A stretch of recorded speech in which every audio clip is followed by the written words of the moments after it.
One daughter is a doctor, the other one is a maid, my father announced, raising his glass in front of 14 guests at our family Thanksgiving dinner. And then he laughed. And then they all laughed. My 8-year-old daughter was sitting right next to me. She tugged my sleeve and whispered, "Mommy, is being a maid bad?" That was the last Thanksgiving I stayed silent, because what I said next, in front of every single person at that table, changed everything. And my father? He hasn't hosted a holiday dinner since. But before I tell you what I said that night, you need to understand what happened in the 6 years before, and why the man my father was trying so hard to impress all evening was the one person in that room who already knew exactly who I was. Before I go on, please take a moment to like and subscribe, but only if you genuinely connect with this story. Let me know in the comments where you're watching from and what time it is for you right now.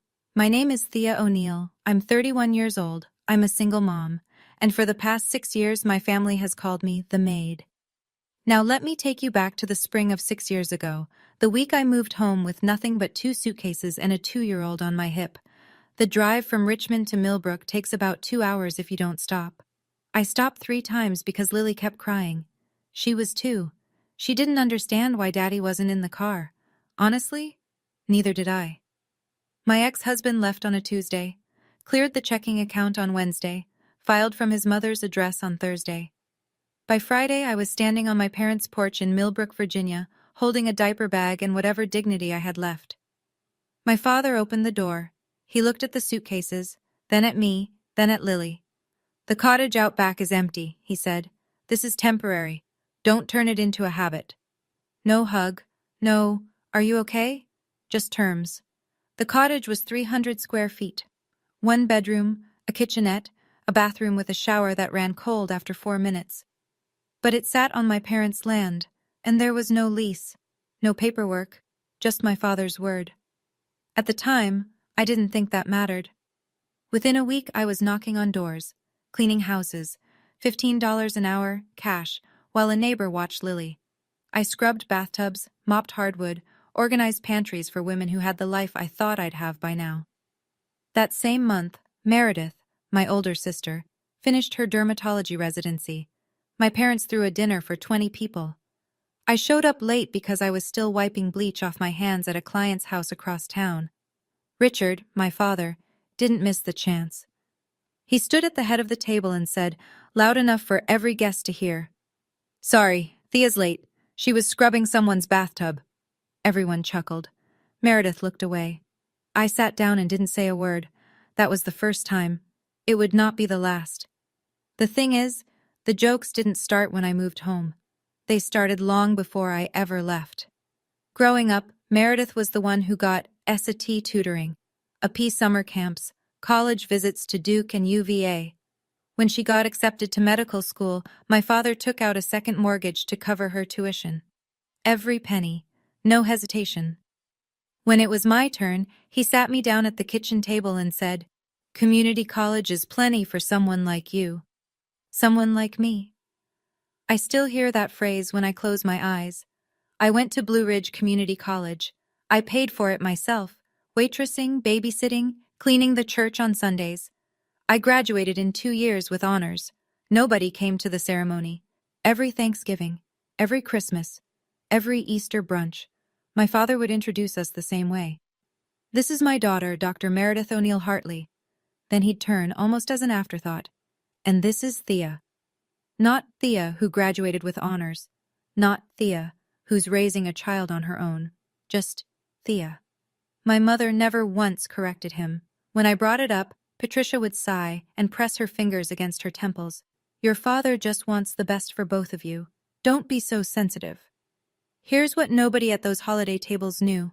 Meredith's medical school cost $400,000. My father covered about half. The rest?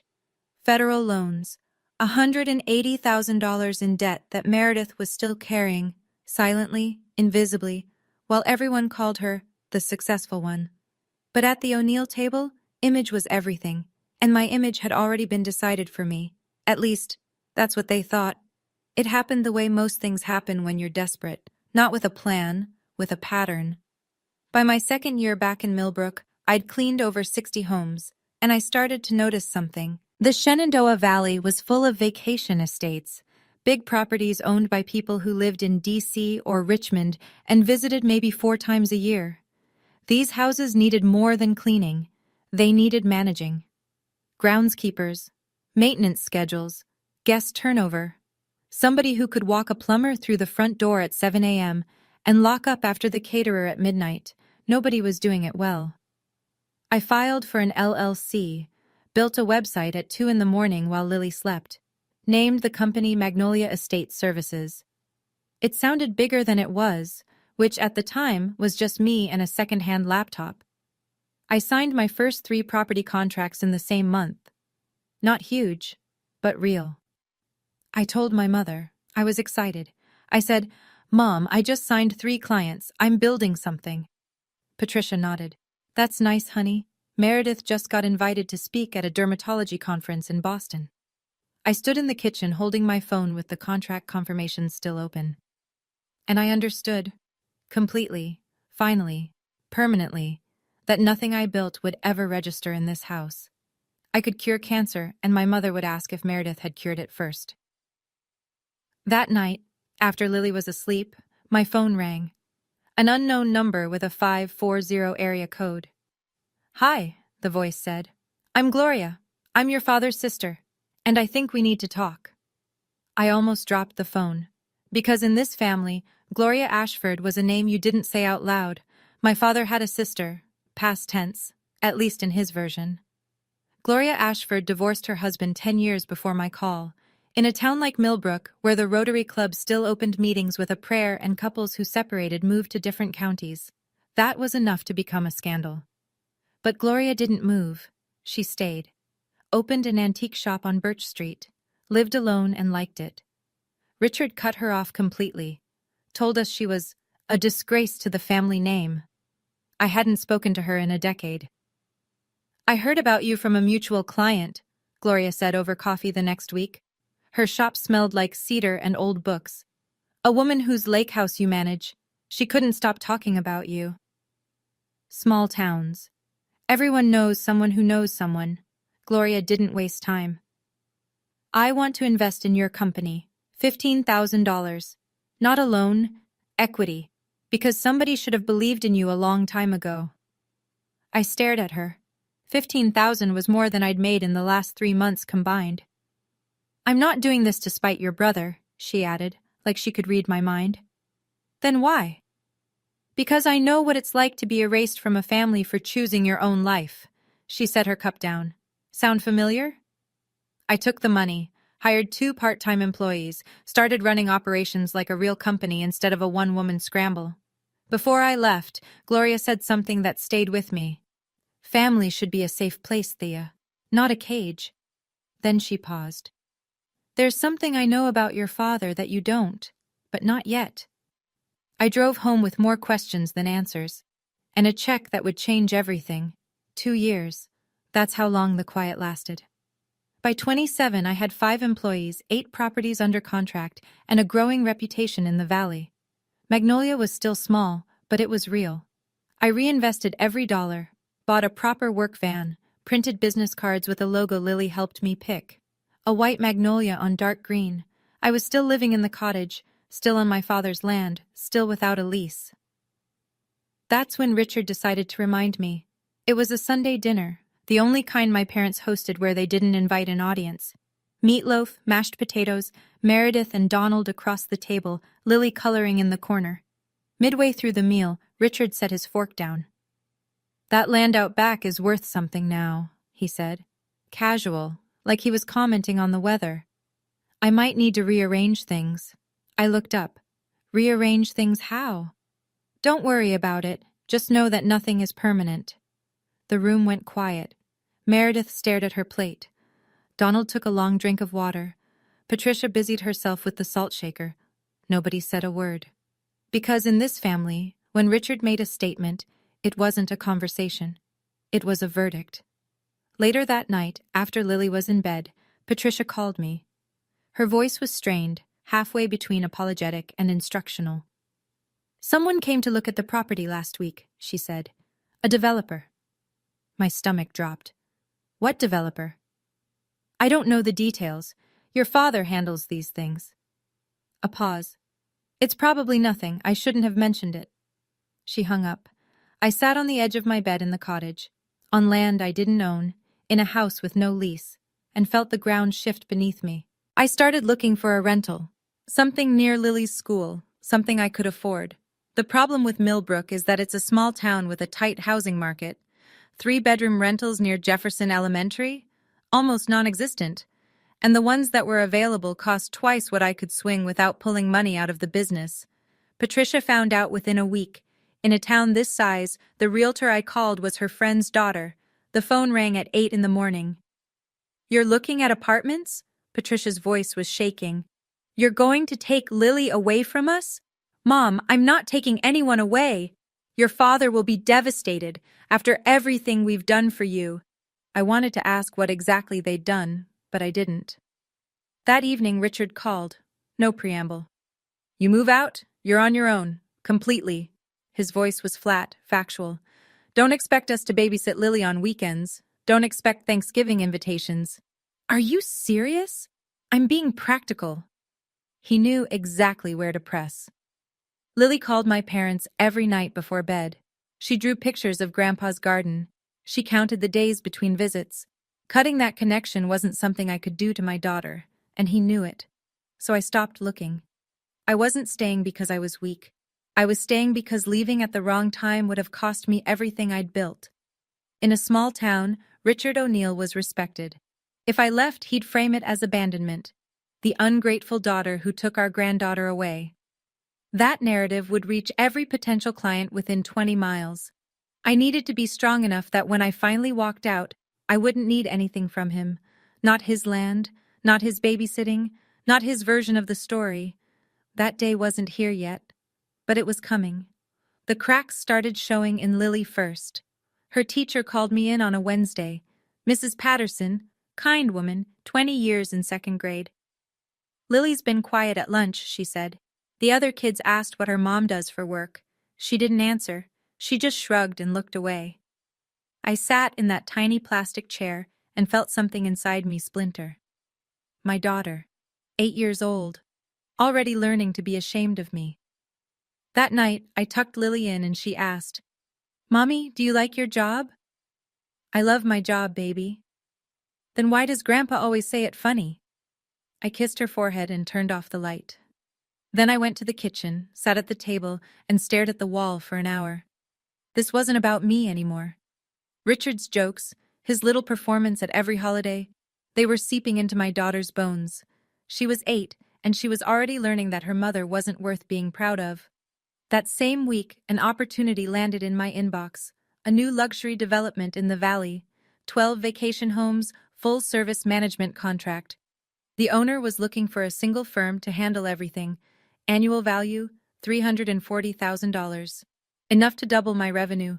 Enough to hire a full team. Enough to leave the cottage for good. I called Gloria, told her about the opportunity and about Lily. She was quiet for a moment. Then, fear is a landlord too, Thea, and the rent keeps going up. That night, I picked up the phone and dialed the developer. 2 rings. A voice answered. Steady, professional, unhurried. Frank Calloway, Calloway Development. What can I do for you? I took a breath, and I pitched. Frank Calloway didn't say yes on the first call. He said, Send me your portfolio. So I did. Every property photo, every client reference, every maintenance report I'd ever filed. I formatted it like a woman who had something to prove, because I did. 3 days later, Frank called back. I asked around, he said. 3 different property owners in the valley told me the same thing. If you want it done right, you call Magnolia. We met at his office in Staunton the following Monday. I wore the one blazer I owned, the one that still smelled faintly of dry cleaning chemicals because I'd only had it cleaned once. Frank shook my hand, looked me in the eye, and said, You're the real deal, Thea. Let's do this. I signed a 2-year management contract for 3 properties, the initial phase of his development. Just like that, Magnolia went from a 1-van operation to a company with real infrastructure, I hired 4 new people that month. That same week, at home, the other shoe dropped. Richard called me to his study. The room smelled like pipe tobacco and old leather, the room where he made pronouncements, not requests. "I need you to sign some papers," he said. "What papers?" "An agreement. That you'll vacate the cottage by March." "March? That's 4 months away." "Plenty of time." I looked at the document on his desk. Professional letterhead. Legal language. A move-out date printed in bold. "Why?" I said. He leaned back. "Because it's my property, that's why." I didn't yell. I didn't cry. I stared at that document and noticed the name of a law firm. Not a family attorney. A commercial real estate firm. Someone was buying this land. "I'm not signing anything tonight," I said. "I'll read it first." I walked out. My hands were steady. My heart was not. Patricia's approach was always softer. That was what made it worse. She invited me for tea the next morning. The kitchen smelled like chamomile. She'd set out the good cups, the ones with the gold rims, a peace offering wrapped in porcelain. "Your father is under a lot of stress," she began, eyes damp, hands folded, the performance of a concerned mother rehearsed to perfection. "His investments haven't been doing well. He needs to sell that land, Thea." "Then why didn't he just talk to me?" "We are talking. You're just not listening." I set my cup down. "You're asking me to move my daughter out of the only stable home she's known, in 4 months. Without telling me why, until I found out on my own." Patricia's expression shifted. The softness thinned. "Meredith would never make things this difficult. Meredith doesn't live in a cottage on Dad's land." "Exactly." She looked straight at me. "Because Meredith made something of herself." The words landed like a slap. Not because they were cruel, I'd heard worse, but because they came from my mother, the woman who used to braid my hair before school, the woman who was supposed to be safe. I stood up. I left the tea on the table. I didn't slam the door. I just closed it behind me, which somehow felt louder. That night, sitting on the cottage porch while Lily slept, my phone buzzed. A text from a number I hadn't seen in months. "Meredith. Can we talk? Privately?" I stared at the screen for a long time. My sister hadn't texted me in over a year. Not for my birthday, not for Lily's, not for anything. And now, out of nowhere, she wanted to talk. Something was wrong. I just didn't know which part yet. We met at a coffee shop in Waynesboro, 20 minutes from Millbrook, far enough that nobody would report back. Meredith looked different. Not bad, exactly. Just reduced. Her hair was pulled back. No earrings. The confident posture I'd grown up envying had softened into something closer to exhaustion. She ordered black coffee. I ordered the same. We sat near the window, and for a full minute, neither of us spoke. Then she said it. "Donald wants a divorce." I blinked. "Since when?" "Since July. We've been pretending for 4 months." "Why are you telling me?" She looked at her cup. "Because you're the only person in this family who knows what it's like to start over." I didn't expect that to hit as hard as it did. Meredith, the golden daughter, the one whose name opened every toast, was sitting across from me in a coffee shop asking me how to survive. Another silence, then quieter. "I know they treat you differently. I never said anything. I should have." I didn't tell her it was okay, because it wasn't. "How much debt are you carrying?" I asked instead. She flinched. 180,000. Federal loans. Donald managed the payments. "If we split?" She trailed off. I could fill in the rest. She asked if I knew a good divorce lawyer. I gave her a name, the same one I'd used 5 years ago. She wrote it down on a napkin, folded it into her purse, and for a moment looked exactly like the scared 19-year-old I remembered from before medical school, turned her into a title. I didn't feel sorry for her, but I didn't feel satisfied either. I just felt tired. Driving home, I thought about how funny it was, both O'Neill daughters, sitting in coffee shops, trying to figure out how to survive men who failed them. At that point, I kept asking myself, if Meredith was also falling apart, why did my parents need this perfect image so badly? Why had they spent decades building a showcase family when nobody inside it was actually okay? Do you think that's love? Or just fear of what the neighbors might say? I'd really love to hear your thoughts. Drop them in the comments. 3 months before Thanksgiving. That's when the phone call came. Magnolia had grown. 12 employees. 15 luxury properties across the Shenandoah Valley. Revenue had crossed the 2 million mark earlier that year, and I was running a real operation, scheduling software, uniformed crews, quarterly client reviews. The girl who scrubbed bathtubs for $15 an hour now signed contracts over lunch. Nobody in my family knew the scale. To them, I was still Thea, the one who cleans houses. Then a journalist called. "Hi, Ms. O'Neill. I'm with the Shenandoah Business Journal. We're doing a feature on local entrepreneurs under 35. Your name came up 3 times from different referrals."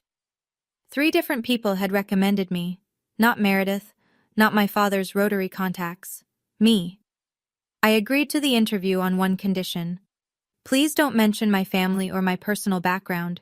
This is about the business." The reporter, a young woman named Kelsey, spent 2 hours with me at one of the estate properties I managed. She took photos of the team at work. She asked about revenue, growth strategy, client retention. She treated me like a CEO, because that's what I was. "This issue publishes the week of Thanksgiving," Kelsey said as she packed up. "You'll get an advance copy." Thanksgiving. The timing felt almost poetic. I didn't tell my parents. I didn't tell Meredith. The only person I told was Gloria, who listened on the phone and then laughed, a warm, surprised laugh. "Well," she said, "that's going to make for an interesting holiday." For the first time in 6 years, someone was asking about my work not as a punchline, but as a success story.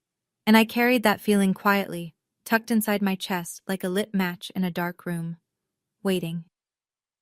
2 weeks before Thanksgiving, I was in the kitchen at the main house, helping Patricia sort through her guest list, when Richard walked in, chest puffed, holding his phone like a trophy. "Guess who's coming to Thanksgiving," he said. Patricia looked up. "Who?" "Frank Calloway."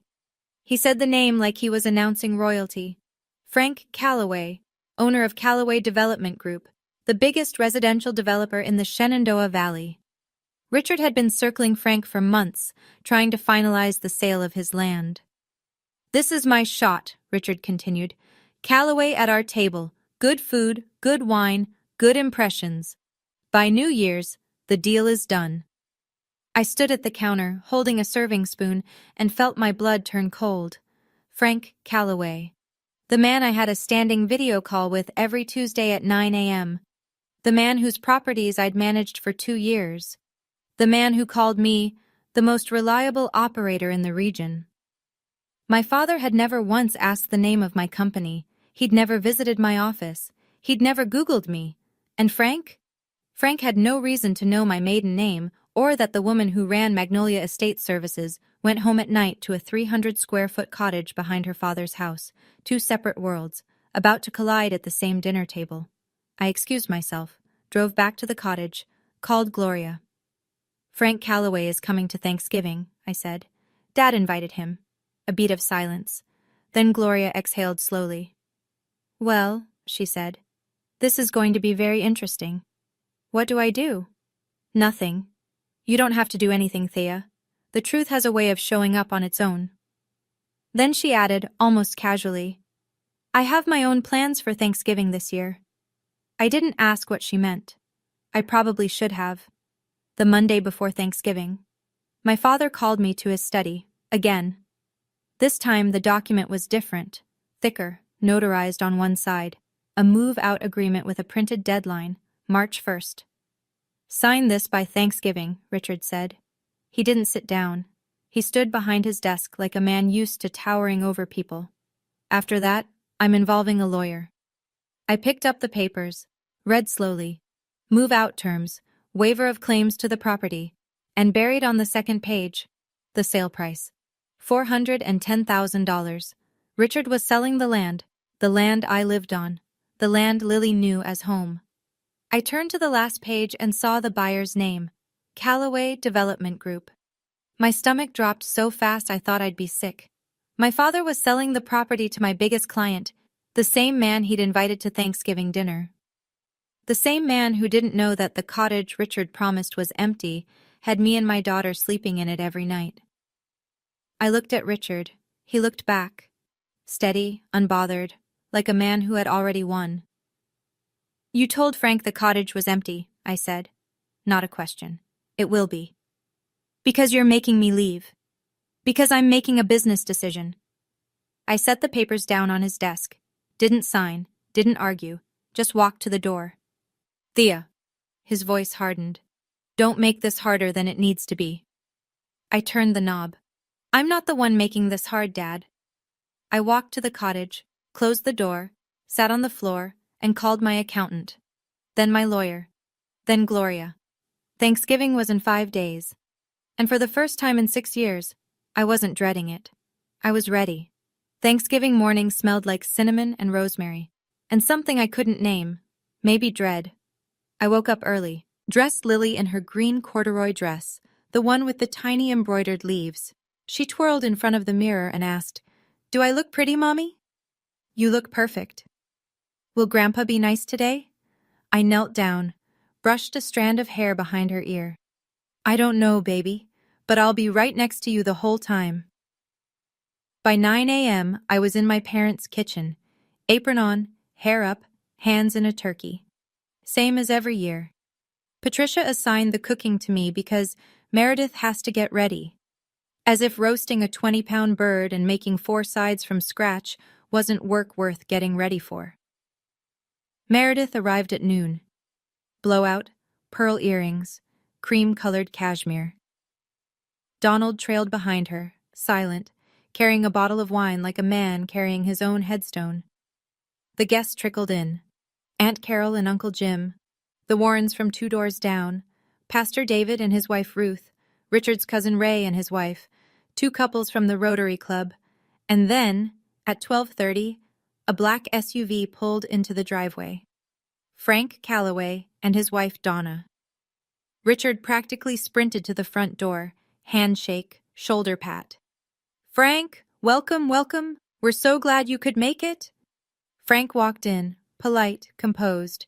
He scanned the room.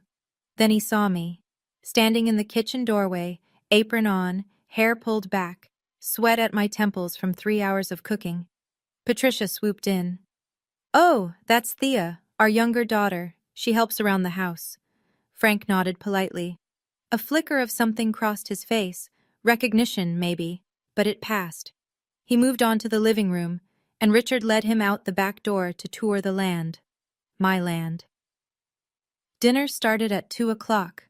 14 people around a table set with Patricia's best china, the white plates with the blue border that only came out on holidays, candles lit, napkins folded, everything arranged to look like a family that had it all figured out. Richard stood at the head of the table, tapped his glass with a fork. "I want to give thanks," he said, his voice carrying that Sunday sermon warmth he put on for company, "for this family, for this home, and especially for my Meredith, Dr. Meredith O'Neill Hartley, who makes us all so proud." Applause. Warm, automatic, like clapping at church. Meredith smiled. Tight, practiced. Beside her, Donald stared at his plate. His jaw was clenched. No one noticed.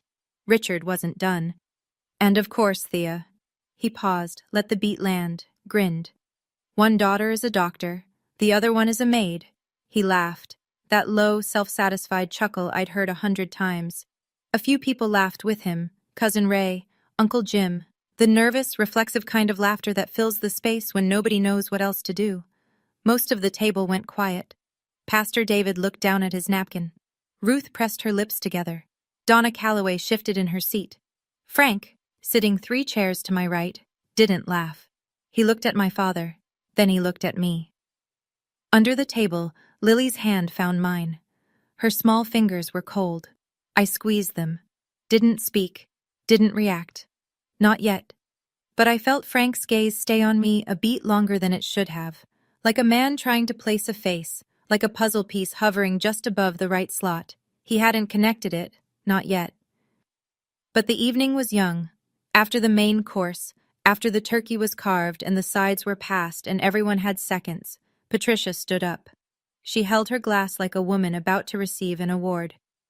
"I just want to add my own little toast," she said, her voice honey-sweet. "To Meredith, the light of our family. We are so, so blessed." She didn't say my name. She didn't look at me. She didn't mention Lily. The table murmured approval, more clinking, more smiles aimed at Meredith, who by now looked like she wanted to disappear into the wallpaper. And then, in the silence after the glasses were set down, came a small voice. "Mommy?" Lily, sitting right next to me, her eyes wide and wet and confused. "Mommy, why does Grandpa say you're just a maid?" The table froze. Every fork stopped. Every breath held. Is being a maid bad? 8 years old, asking in front of 14 adults whether her mother's work made her less than. Patricia recovered first. "Lily, honey, Grandpa was just being funny." Lily looked at her grandmother. But nobody laughed. Silence. The kind that has weight. I looked at my daughter, this small, brave, honest person who had just said out loud what no adult at this table had the courage to say. I looked at Frank Calloway, who was watching with something I couldn't quite read.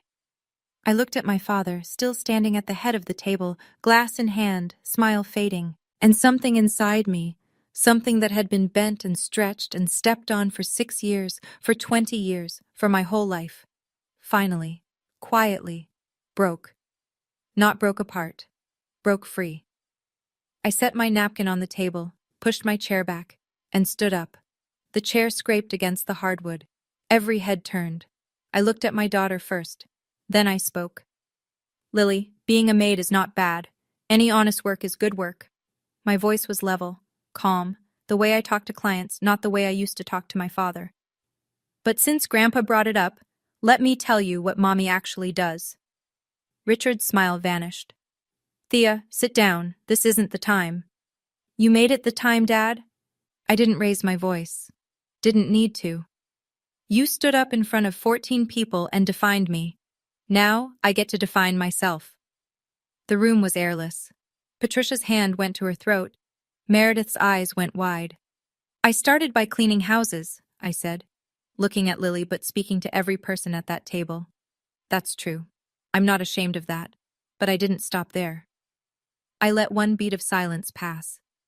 "I built a company. It's called Magnolia Estate Services. I manage 15 luxury properties across the Shenandoah Valley. I have 12 full-time employees, and last year my revenue was $2.3 million. Nothing. No sound. No movement. Just 14 people recalculating everything they thought they knew about me. Richard's face. I'll never forget it. The color drained from his cheeks like someone had pulled a plug. His mouth opened, closed, opened again. "Patricia." "Thea, why are you making a scene?" "I'm not making a scene, Mom. I'm finishing Dad's toast." Then from the far end of the table, I heard a glass being set down. Slowly, deliberately. Frank Calloway was staring at me, not with surprise, with recognition, the kind that comes when the last tumbler in a lock finally clicks. "Wait," he said. Frank stood, not fast, not dramatic, the way a man stands when something important needs to be said, and he's not the type to shout. "Thea O'Neill," he said, "you're the owner of Magnolia Estate Services." Every eye in the room moved between us. "Yes, Mr. Calloway." Frank turned to my father. His expression had shifted, polite confusion giving way to something harder. "Richard, you didn't tell me your daughter runs Magnolia." My father's mouth moved but nothing came out. "She's been managing my entire Shenandoah portfolio for 2 years. 3 properties. Full-service contracts." Frank's voice was even, factual, the way someone speaks when they're choosing their words carefully because the wrong ones would cause damage. "She's one of the best operators in the region." Richard gripped the back of his chair. I didn't know." "You didn't know." Frank repeated it flatly, not a question, a verdict. "Richard, last Tuesday you told me your younger one was between jobs." The room inhaled. Between jobs. Uncle Jim repeated it under his breath. Aunt Carol covered her mouth. Pastor David closed his eyes. Patricia tried to save it. "We always knew Thea was hardworking." Frank didn't look at her. He was still looking at Richard, and Richard was looking at the tablecloth like he could disappear into it. "You invited me into your home," Frank said quietly. "You introduced your daughter as the maid. And the whole time, she's the person I trust with a portfolio worth more than this entire street. Nobody moved. Nobody spoke. I didn't feel triumphant. I felt something stranger, like watching a wall come down and realizing I'd been standing behind it my entire life. Lily tugged my hand. I looked down. "Mommy?" she whispered. "Is that the man from your Tuesday calls?" I almost laughed. "Yes, baby, that's him." The doorbell rang. The timing was so precise it almost felt staged. But it wasn't. Gloria had always had a sense for dramatic entrances, probably the one thing she and Richard had in common. Patricia opened the door. Her face went white. Gloria Ashford stood on the porch in a navy coat, holding a bottle of wine in one hand and a magazine in the other. Her silver hair was pinned back, and she smiled the way a woman smiles when she's been waiting 10 years for this exact moment. "What are you doing here?" Richard's voice cracked. "You weren't invited." "I know." Gloria stepped inside.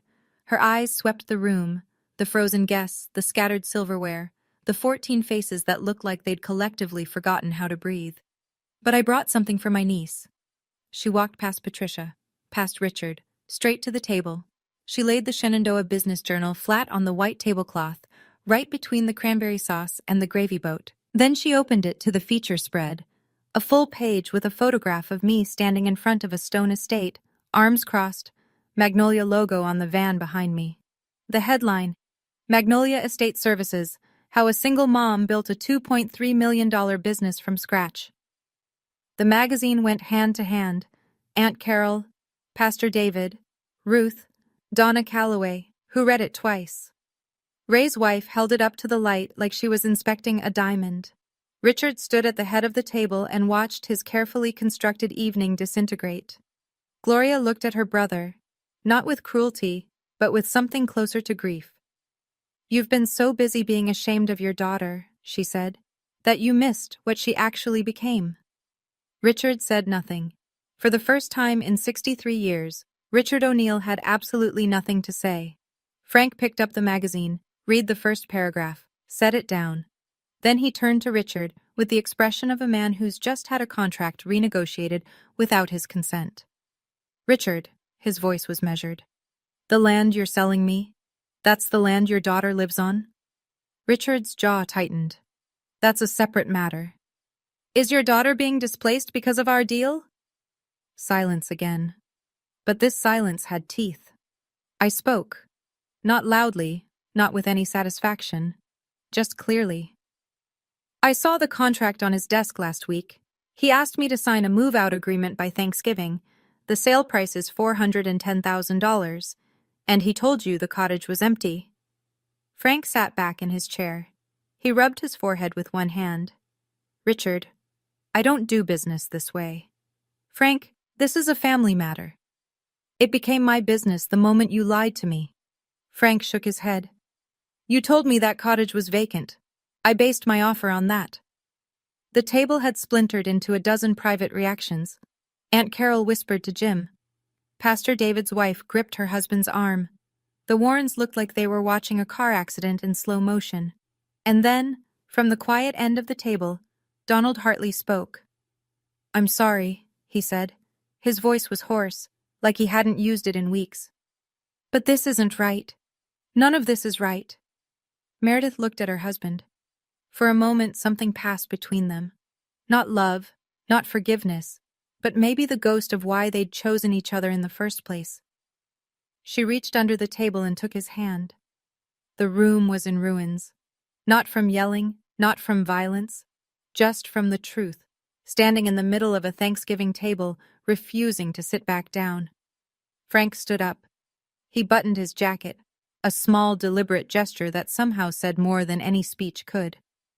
"Richard, I'm going to need to pause our discussions about the land." His voice was cordial, professional, final. "I need to think about this." Everyone at that table understood. Pause meant done. The way we should talk means it's already over. Richard tried. "Frank, let's discuss this privately. We've been talking privately." Frank straightened his cuffs. "That seems to be the problem." He turned to me. A slight nod. Not warm, not cold, professional, one business owner to another. Thea, I'll call you Monday. We have work to do. Yes, sir, thank you. Frank placed his hand on Donna's back. She stood, gathered her purse, and they walked out the front door without looking back. Within 5 minutes, Pastor David and Ruth excused themselves. Early morning tomorrow, David said, but his eyes lingered on Richard with something that looked like disappointment. The Warrens followed, then Ray and his wife. The excuse carousel turned and turned, headache, long drive, early flight, until the table that had seated 14 was down to 6. Richard sat in his chair, the patriarch at the head of an empty table. His glass was still full, his plate was untouched. The man who had opened the evening with a toast and a laugh now sat in a silence so thick you could hear the candles burning down. $410,000. Gone. His reputation in a community that valued reputation above almost everything? Shattered. Not because I attacked him, not because I humiliated him, but because I told the truth. And the truth did what it always does when you've been lying long enough. It introduced itself. The house was quiet now, dishes untouched, candles guttering, 6 people in a room that felt emptier than 0. I lifted Lily off her chair. She wrapped her arms around my neck and rested her head on my shoulder, the way she did when she was 2, back when I carried her into this house with nothing. I walked to where Richard and Patricia sat. Not close, just close enough. I'll be out of the cottage by the end of the month. Richard looked up. Not because you asked, I said. Because I should have left a long time ago. Thea? His voice was smaller than I'd ever heard it. I'm not angry, Dad. I'm done waiting for you to see me. Patricia's face crumpled. The tears came. Real ones this time. Not the ones she used as currency. But for the first time in my life, I didn't rush to fix them.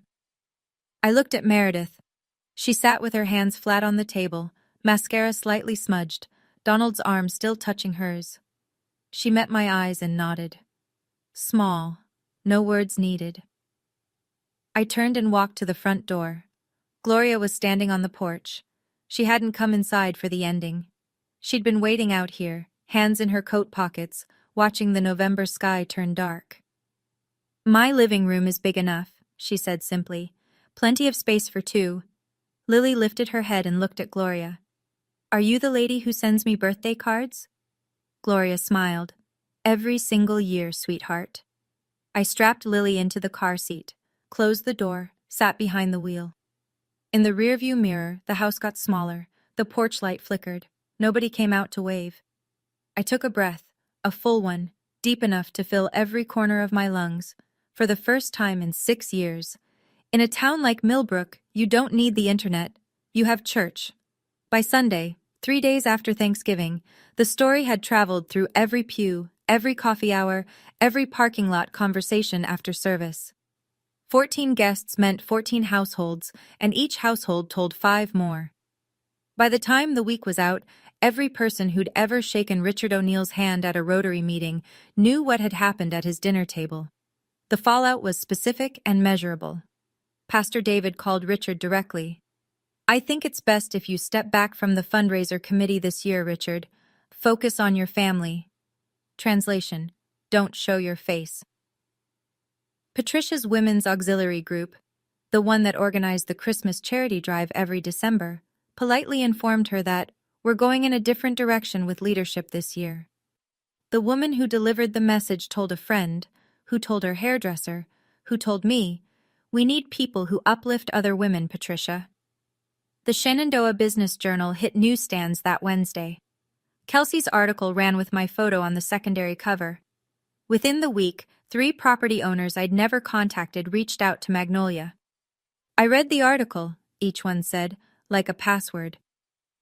Mrs. Patterson, Lily's teacher, stopped me at pickup. I saw it, she said, holding up the magazine. I always knew there was more to you than this town gave you credit for.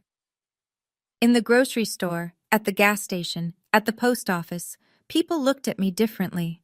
Not with pity, not with the polite condescension I'd grown accustomed to, with something new, respect. And Richard? Richard, who had built his entire identity on being the most respected man on his street, stopped going to church, stopped going to Rotary, stopped answering his phone. The silence from the big house was deafening. Meredith called 2 days after Thanksgiving. Not to apologize on behalf of our parents, not to smooth things over. Donald and I are separating, she said. I told Mom and Dad last night. How did they take it? A long pause. Mom said, "This can't be happening. First Thea, now you." Meredith's voice cracked on the word first, like she was hearing it for what it really was. Not concern, but inventory. Patricia wasn't mourning her daughter's pain. She was counting her losses. And Dad? Nothing. He just sat there. I think he's run out of speeches. I pictured it. Richard at his desk, the patriarch who had lost his audience and his stage in the same week. A man who'd spent decades performing fatherhood for other people and had never learned how to do it in private. Meredith started calling me more after that. Not long conversations. Short ones. Awkward. Honest. "How did you do this at 24? She asked one night. "Badly, but I did it." She laughed. A real one, the kind I hadn't heard from her since we were kids sharing a bedroom and whispering past midnight. "I always thought you were the brave one," she said quietly. "I was just the one with the diploma on the wall." I didn't correct her, because she was right. Not about the bravery, about the diploma. That's all it had ever been. A diploma on a wall in a house where image was everything and love was conditional. We weren't suddenly close. There was too much silence between us for that. But something had shifted, like two trees that had grown in different directions finally finding out their roots still touched underground. It wasn't a movie ending, it was a Tuesday night phone call, and that was enough. The call came 2 weeks after Thanksgiving. I was washing dishes in Gloria's kitchen when my phone lit up. DAD. I dried my hands, answered. "Thea." His voice was different. Not softer exactly, but smaller. Like someone had turned down the volume on a speaker that had been blasting for 63 years. "Hi, Dad."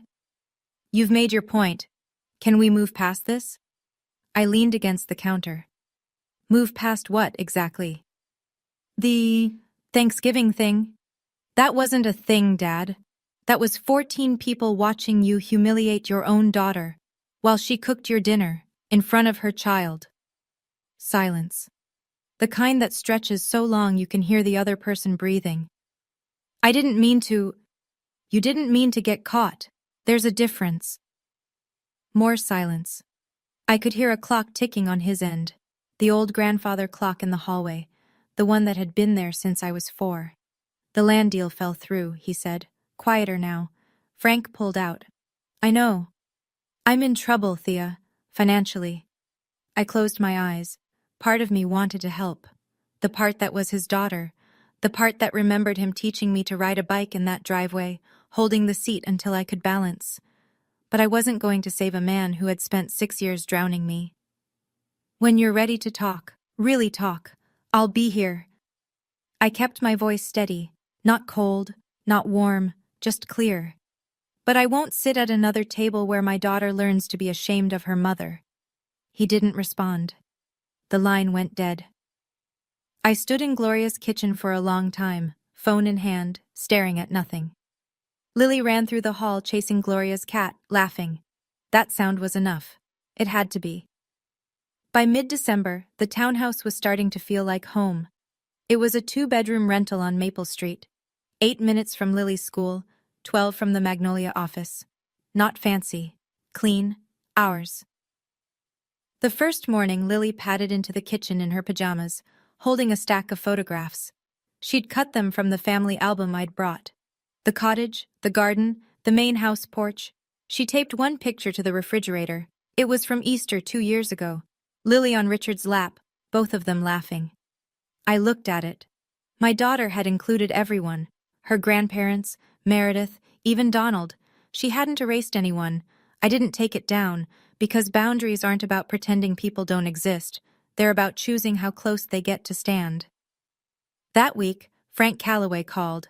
Not about the land, about the business. "I'm expanding the portfolio," he said. 2 new developments in Rockingham County. I want Magnolia to handle both, and I've referred you to 2 colleagues. By January, revenue projections for the coming year hit $3.4 million. I hired 3 more people. Moved from a home office to a real one.